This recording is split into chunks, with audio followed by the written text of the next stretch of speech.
Bienvenidos todos ustedes a este canal, Diego en la Lucha. A semanas del terrible atentado en Moscú, surgen varias preguntas cuyas respuestas no son tan fáciles de emitir por las consecuencias que esto puede desatar en todo el mundo. Lo interesante es con qué respuesta estamos de acuerdo, porque precisamente eso es lo que determinará el bando que cada uno tome respecto a actos ideados para sembrar terror en la población. Continuamente las sociedades viven situaciones en las que hay que elegir de qué lado estamos. Es decir, estamos hablando de la justicia, de principios morales que nos hacen tomar decisiones a partir de la equidad, la razón y dar a cada uno lo que le corresponde por conciencia. Partiendo de los principios más básicos de la justicia, ¿qué sucederá si hay pruebas suficientes de que los integrantes del regimiento Azov y el gobierno ucraniano, encabezado por el presidente Volodymyr Zelensky, están detrás del ataque terrorista que acabó con la vida de más de un centenar de civiles en Moscú?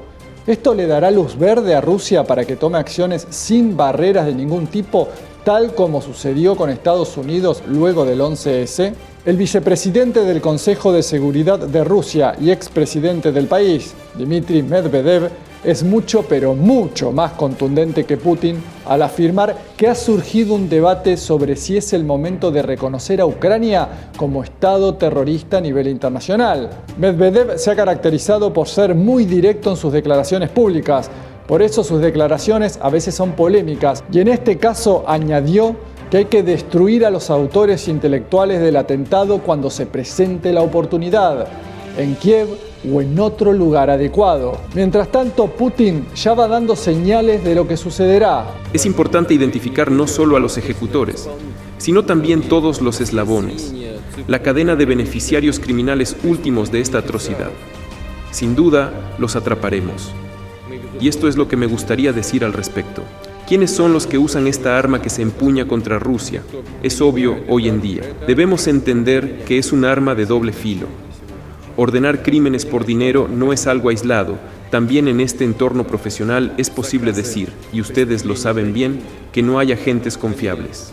Allí hacen cualquier cosa por dinero sin guiarse por ninguna consideración religiosa o política, solo financiera. Además, todo se vende fácil. Cualquier información se compra y se vende. Así que, sin duda, llegaremos a los autores intelectuales. Me gustaría añadir que ahora se están evaluando exhaustivamente las acciones de las fuerzas del orden, de los servicios de control y supervisión y de las organizaciones comerciales responsables de esta gran instalación en la que se produjo el atentado terrorista. Hemos pagado un precio muy alto, y todos los análisis de la situación deben ser extremadamente objetivos y profesionales. Esto es importante, sobre todo, para llevar a un nuevo nivel la aplicación de la ley y la seguridad en los lugares de asistencia masiva de gente. Es evidente que la respuesta es la cautela, la razón y no la emoción, porque en casos como este una respuesta puramente emocional sin duda puede desatar acciones bélicas que lleven a Rusia al caos interno y al fracaso, que es precisamente lo que el bloque occidental desea. En los recientes colegios del FSB y de la Fiscalía General, llamé la atención especial a la necesidad de combatir eficazmente toda manifestación extremista. Y ustedes saben que el terreno favorable para tales actividades extremistas, y de hecho para la criminalidad abierta, es en muchos casos la inmigración ilegal, la alimentación ideológica por parte de diversos tipos de falsos predicadores, y en los sitios de Internet. Al mismo tiempo, es inaceptable, me gustaría subrayarlo, utilizar los trágicos hechos recientes para provocar la discordia nacional, la xenofobia, la islamofobia, etc. En realidad, este era el principal objetivo de los terroristas y sus cerebros en primer lugar. Sembrar la discordia y el pánico, la pugna y el odio en nuestro país, dividir a Rusia desde dentro. Esta es su principal tarea. No debemos permitirles de ninguna manera que lo hagan. Esta es una vieja receta, muy vieja, y aplicada por algunos países incluso a nivel interno para mantener las riendas sin que haya prácticamente resistencia. El odio y la división internas debilitan la fuerza de una nación, la fragmentan de raíz, y mientras el odio visceral crece entre grupos religiosos o étnicos, se difumina el verdadero enemigo, y de este modo no hay objetivos claros de lucha. ¿Cuál es el objetivo de esto? Putin lo dice. Alguien consideró a nuestro país como un eslabón débil. Se equivocan. Rusia, como saben, se encuentra en un periodo difícil de su historia. Esto está claro para todos, todo está claro en este sentido. Tras el colapso de la URSS, nuestros detractores geopolíticos, por supuesto, se fijaron el objetivo de acabar con lo que aún quedaba de la Rusia histórica, es decir, acabar con el colapso de su núcleo, de la propia Rusia, la Federación de Rusia, y subordinar todo lo que quedara a sus intereses geopolíticos.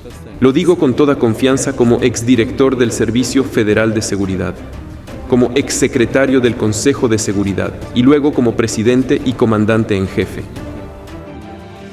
Por extraño que pueda parecer, alguien quiere vengarse de los fracasos en la lucha contra Rusia en periodos históricos, de las infructuosas campañas de Hitler contra Rusia, Napoleón y similares. Hay muchos ejemplos históricos de este tipo, y por extraño que parezca, muchos de ellos se conservan en la memoria histórica de los mismos detractores que he mencionado. Por extraño que parezca, me he encontrado con esto, sorprendentemente, pero es un hecho. Y alguien quiere esforzarse por preservar su hegemonía en un mundo tan cambiante como el actual, incluso a nuestra costa. Naturalmente, vastos territorios, recursos humanos, recursos naturales, etc. Hacerlo incluso a expensas de Rusia después de su posible fragmentación. Pero, al parecer, alguien consideró a nuestro país como un eslabón débil. Se equivocan, y en mi opinión, mucha gente ya se ha dado cuenta de que están equivocados. Esto no ha ocurrido nunca. Mientras queda totalmente claro cuál es el objetivo de las acciones occidentales, los propios hijos de Occidente saben de qué se trata su juego, aunque sus líderes se enfoquen una y otra vez en ocultar la realidad y crear enemigos que no existen. Mais je vois qu'on est en élection européenne et on essaie de nous faire croire que la Russie c'est le grand méchant qui domine et qui tire les ficelles de notre vie publique. Vous savez, on nous avait expliqué qu'elle était derrière l'élection de Trump en 2016, derrière le Brexit. Je vois quand même que ce qui nous ravitaille en énergie, le gazoduc Nord Stream, il a été saboté non pas par la Russie, par les forces de l'OTAN, à minima l'Ukraine, probablement avec les États-Unis et d'autres puissances de l'OTAN. Incluso el mismísimo Donald Trump, quien evidentemente no es un personaje que pueda llamarse pacífico y respetuoso del derecho internacional, sabe que es inminente un conflicto nuclear por el camino que está transitando el actual gobierno de Biden, porque siendo sinceros, la política internacional del Trump hacia Rusia y Corea del Norte no fue en malos términos, y eso al mundo por supuesto que le conviene. We have to throw crooked Joe Biden out as fast as possible, the damage he can do, and we're talking about a certain type of damage, and even bigger damage could be World War III, because this guy has no clue, he can't put two sentences together, and he's dealing with Putin, and he's dealing with President Xi, and he's dealing with Kim Jong-un, all people I know very well. We were under no threat from anybody until this guy got in office. Now they're talking nuclear all the time. We had 4 safe years. You were safe because they respected your president and they respected the United States of America. And now you're not safe, I will tell you. We could end up in World War III with this lunatic. Hay muy pocos momentos en la historia del mundo en los que Estados Unidos no haya desatado, impulsado o financiado conflictos bélicos. En casi todos los periodos presidenciales de su historia republicana hay enemigos a los que hay que derrumbar para que la supuesta democracia llegue al mundo nuevamente. Casi siempre sus gobiernos están alineados con esa política internacional y su corpocracia, inclinada siempre a los intereses de las corporaciones, mantiene una sola regla, que no hay reglas. Ellos ponen las reglas que quieren y cuando quieren. El único detalle es que la situación geopolítica y económica del mundo ya no es la misma que hace décadas o siglos atrás, y los contrincantes son cada vez más poderosos.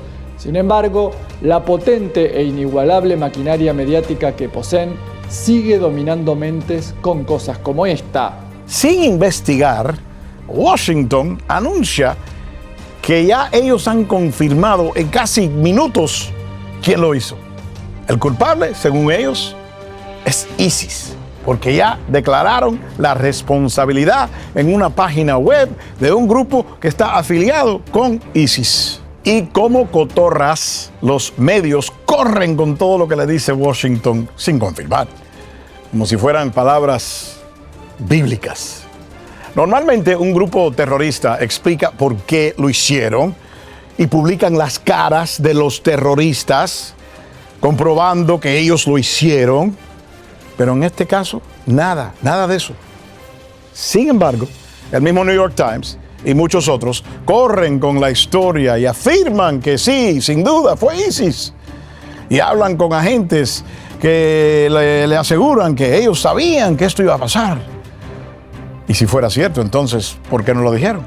¿Vos qué pensás? ¿Qué es capaz de hacer Rusia si se confirma al 100% que los atentados provienen desde Ucrania y financiados desde Occidente? Leo tus comentarios, te pido que te suscribas a este canal, actives la campana de notificaciones en la opción todas, eso es muy importante, le des pulgar arriba y compartas. Muchísimas gracias.